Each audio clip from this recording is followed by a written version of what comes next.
Di balik ruang-ruang sidang yang megah dan penuh ketegangan, pengadilan tingkat banding menjadi arena bagi pencari keadilan yang tidak puas dengan putusan sebelumnya.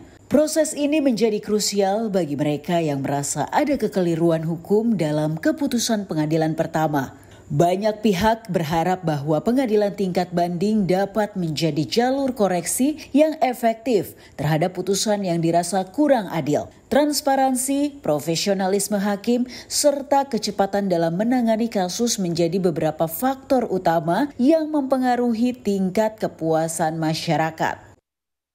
Ketika kita mengadili suatu perkara, kita akan berhadapan dengan dua pihak. Satu pihak adalah dia yang puas terhadap putusan peradilan, dan pihak yang lain adalah pihak yang tidak puas. Untuk para pihak tentunya juga itu dianggap penting karena merupakan peradilan ulangan untuk memastikan adanya suatu kepastian, untuk memperoleh suatu kepastian hukum, bahwa perkara yang diajukannya itu benar atau memang memperoleh dari segi hukumnya itu dinilai ulang oleh pengadilan.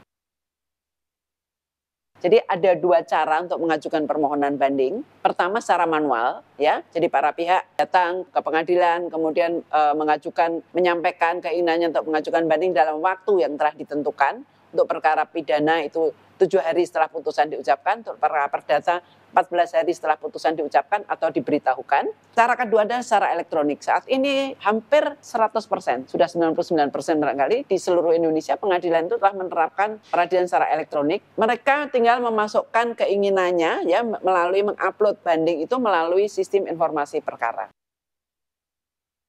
Sidang perkara banding itu begitu perkara banding ini masuk melalui sistem informasi perkara di pengadilan tinggi, karena sekarang ini sudah e-court ya, e-litigasi. Ketua pengadilan akan menunjuk majelis secara elektronik. Majelis akan menentukan kapan hari persidangan. Sebelumnya mereka mengadakan musyawarah, membaca berkas dan sebagainya, kemudian mereka akan melakukan persidangan. Persidangan dilakukan terbuka untuk umum.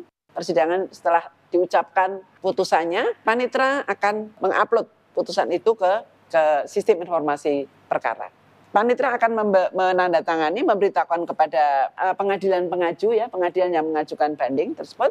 Nah, kemudian pengadilan akan memberitahukan kepada para pihak. Para pihak akan kemudian bisa mengikuti persidangan itu. Jadi sangat simpel dan tetap transparansi kita jaga dengan baik.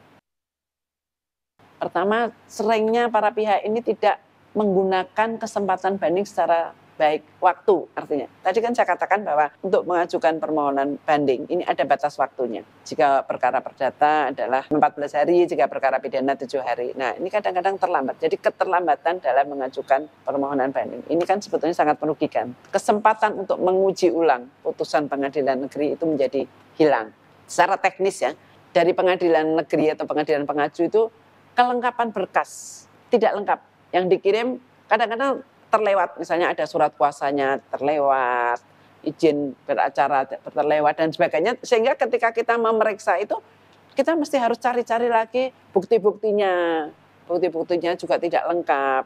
Dan tantangan yang saat ini kita hadapi berkaitan dengan e-litigasi atau peradilan elektronik adalah pengiriman, karena pengiriman itu kan secara elektronik ya. Jadi kadang-kadang kita menerima berkas di mana bukti-buktinya tidak terbaca. Pengadilan tingkat banding tetap menjadi harapan utama bagi mereka yang mencari keadilan.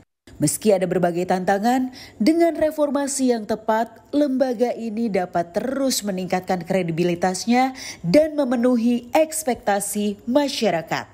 Tim Liputan, Kompas TV.